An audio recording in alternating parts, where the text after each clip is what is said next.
Magandang hapon mga kapatid. Ben Ravina po para sa News 5 Analytics, powered by MQ Digital. Kanina lang, 10:30 ng umaga, niyanig ng magnitude 4.4 na lindol ang ilang parte ng Northern Luzon. Pinakamalakas ang pagyanig sa Pugo at Tubao, sa La Union at sa Baguio City. Hanggang sa mga oras na ito ay patuloy ang pagpasok ng datos tungkol sa naging epekto ng lindol na ito.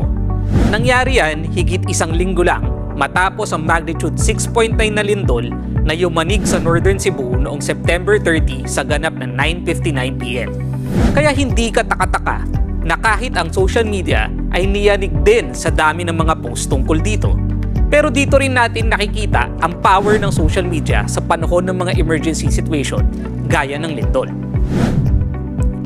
Fast facts muna tayo.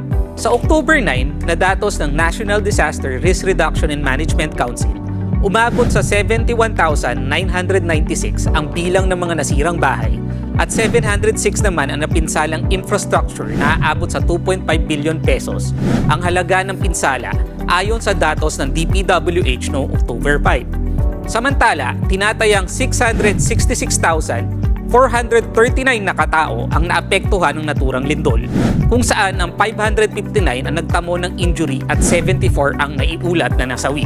Pagkatapos ng lindol, kapansin-pansin ang pagdami ng mga usapan sa iba't ibang online platforms tungkol sa nangyaring pagyanig. Noong October 1, umabot sa 82,000 mentions sa mga posts na may kaugnayan sa lindol. 11 times ang inilobo niyan mula sa higit 7,000 mentions sa huling 2 oras ng September 30 nang mangyari ang lindol. Marami sa ating mga kababayan ang agad na naghahanap ng mga balita tungkol sa mga nangyaring pinsala at pati na rin sa bilang ng mga nasugatan at nasawi. Malaking tulong dito ang social media para madaling malaman kung ano-anong lugar ang pinakanapuruhan ng lindol. Kumalat din sa social media ang mga ulat tungkol sa mga aftershock na nagtulak sa mga residente na lumikas para sa kanilang kaligtasan. Bukod pa rito, ginamit ng mga netizen ang social media upang hikayatin ang publiko na magbigay ng tulong at suporta sa mga apektadong mamamayan ng Cebu.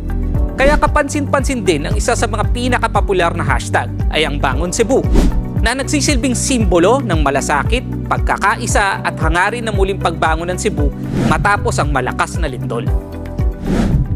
Makikita rin sa mga nagdaang araw ang iba't ibang emosyon ng ating mga kababayan sa mga online platforms. Karamihan dito ay pagpapakita ng pagmamahal, pagmamalasakit para sa mga naapektuhan sa Cebu.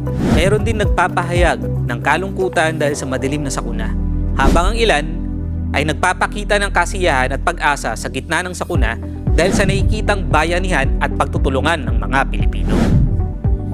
Kabilang naman sa mga top keywords sa social media ang mga panawagan para sa tulong, donasyon at iba't ibang advocacy campaign, pati na rin ang mga dasal para sa mga nasalanta ng lindol. Mapapansin din na karamihan sa mga pangangailangan na binabanggit sa mga posts ay may kinalaman sa malinis na tubig, food packs at iba pang relief goods na kailangan ng mga apektado nating kababayan.